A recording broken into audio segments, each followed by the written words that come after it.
پرانے زمانے سے یہی رواج چلا آ رہا ہے۔ ادھر گھر میں چونٹیاں نظر آئیں اور ادھر بڑی بوڑھیوں نے مٹھی بھر آٹا کونوں میں ڈال دیا۔ چونٹیوں سے بھی نجات اور صدقے کی نیکی مفت میں۔ ابا ہنسنے لگے تو خاتون کے چہرے پر بھی مسکراہٹ آ گئی۔ چلے میں بھی پھر آٹا ہی ٹرائی کر لیتی ہوں۔ وہ کچھ سوچتے ہوئے کوپیکس پاؤڈر وہیں کاؤنٹر پر رکھ کر واپسی کے لیے مڑ گئیں، اور ستار بھائی نے ابا کو خشمگین نگاہوں سے دیکھتے ہوئے کالی مرچوں کو تولنا شروع کر دیا۔ ابا، تم نے ستار بھائی کی دکانداری خراب کر دی۔ واپسی پر میں نے ابا سے ہنستے ہوئے کہا، نہیں بیٹا، یہ بات نہیں، ہمارے گھروں سے برکتیں اسی لیے اٹھ گئی ہیں۔ لوگ اللہ کی مخلوق کا خیال رکھنا بھول چکے ہیں۔ پہلے کسی گھر کے سامنے کتا بھی آ کر بیٹھ جاتا تھا تو گھر کی خواتین اس کے سامنے بھی کچھ نہ کچھ بچا کھچا سالن روٹی رکھ دیا کرتی تھی، مگر اب ایسا نہیں ہوتا، کیونکہ اب روٹیاں بھی گن کر پکائی جاتی ہیں۔ برکتیں کہاں سے آئیں گی پھر؟ اس قوم پر بام نہ گریں، زلزلے نہ آئیں، سیلاب نہ آئے تو اور کیا ہو۔ ابا تعصب کے اظہار کے ساتھ ساتھ مجھے آسان زندگی کے گر سمجھانے کی کوشش بھی کر رہے تھے۔ عرصہ گزر گیا، میں بھی اس واقعے کو بھول گیا۔ پھر ایک دن بڑے بھائی جان کے ہاں جانا ہوا۔ ابھی ڈور بیل بجانے ہی لگا تھا کہ چڑیوں کے جھنڈ کے اڑنے کی زوردار آواز کانوں میں پڑی۔ چونک کر اوپر دیکھا تو پتہ چلا کہ مین گیٹ کے دونوں جانب مٹی کے کنڈے رکھے تھے، اور ان کنڈوں سے چند لمحے قبل یقیناً وہ چڑیا دانہ چگ رہی تھیں، اور اب میری آمد سے ڈر کر انہوں نے اڑان بھری تھی، مگر ابھی بھی وہ اڑ کر دور نہیں گئی تھیں، بلکہ اوپری منڈیر پر ادھر ادھر پھدک کر میرے جانے کا انتظار کر رہی تھیں۔ بھتیجی نے دروازہ کھولا تو میں اندر داخل ہو گیا۔ یہ کیا، اتنی ساری چڑیاں؟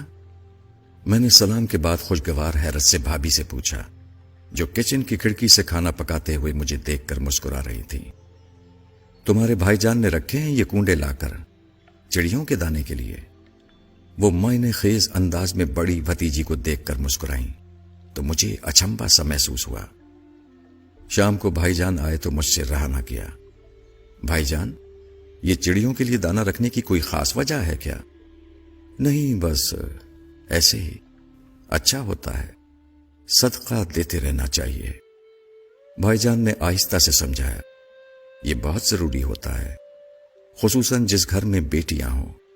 پھر بتانے لگے کہ کسی بزرگ کے پاس ایک شخص نے آ کر بتایا کہ وہ غریب آدمی ہے اور پریشان ہے کہ اپنی جوان بیٹیوں کی شادی کس طرح کر پائے گا، کیونکہ غربت کی وجہ سے کوئی اس کی بیٹیوں سے شادی کرنے کو تیار نہیں۔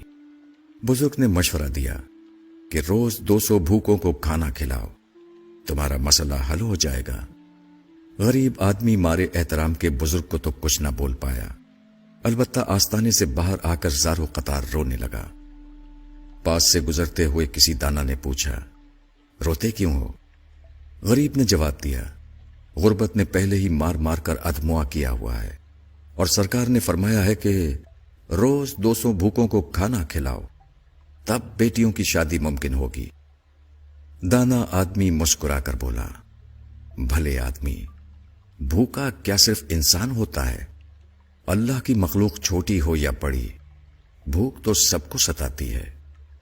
اگر تم ایک مٹھی آٹا بھی چونٹیوں کو ڈال دو گے تو سمجھو تمہارا صدقہ ہو گیا۔ دانا آدمی تو یہ کہہ کر اپنی راہ چل دیا، اور غریب اپنی ناقص عقل پر ہنستے ہوئے اپنے گھر کو چلا۔ کچھ عرصے بعد ہی صدقے کی برکت سے نہ صرف وہ اپنی بیٹیوں کے فرائض سے سبکدوش ہوا، بلکہ گھر میں بھی خوشحالی آ گئی۔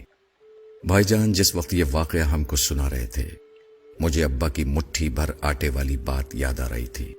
میں نے آنے والے دنوں میں دیکھا کہ بھائی جان نے اپنی چاروں بیٹیوں کی شادیاں ان کی صحیح عمر میں بالکل درست موقع پر کر دیں۔ شاید اسی لیے جب میں نے اپنا گھر لیا تو سب سے پہلے اپنے دروازے کے پاس چڑیوں کے لیے دانہ رکھ دیا۔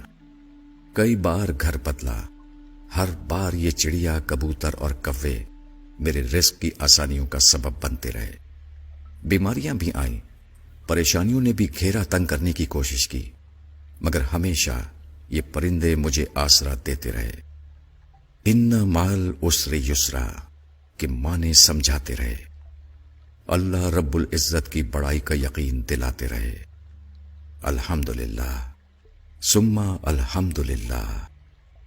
میں نے آج تک اپنے بچوں کا بہتا خون نہیں دیکھا، انہیں کسی تکلیف سے تڑپتے نہیں دیکھا۔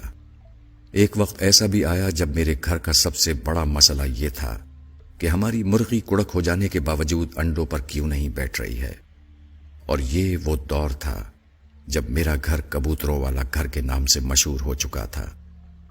یقین مانیے کہ یہ تمام باتیں اس لیے نہیں لکھی ہیں کہ نعوذ باللہ میں اپنی نیکیوں کا پرچار کرنا چاہتا تھا، بلکہ میں اس راز کو کھول کر بیان کرنا چاہتا ہوں جو سوال کی صورت میں مجھ سے اکثر کیا جاتا ہے کہ آخر کیسے گزارا کر لیتے ہو، ہم سے تو نہیں ہوتا۔ میں نے اپنی زندگی کو اسی ننھی مخلوق کی خدمت کر کے آسان بنایا ہے۔ تمام بڑائیاں اس رب کے لیے جس نے مجھے اس قابل بنایا کہ میں یہ کر سکوں۔ اللہ ہم سب کو صدقات کی توفیق عطا فرمائے، آمین۔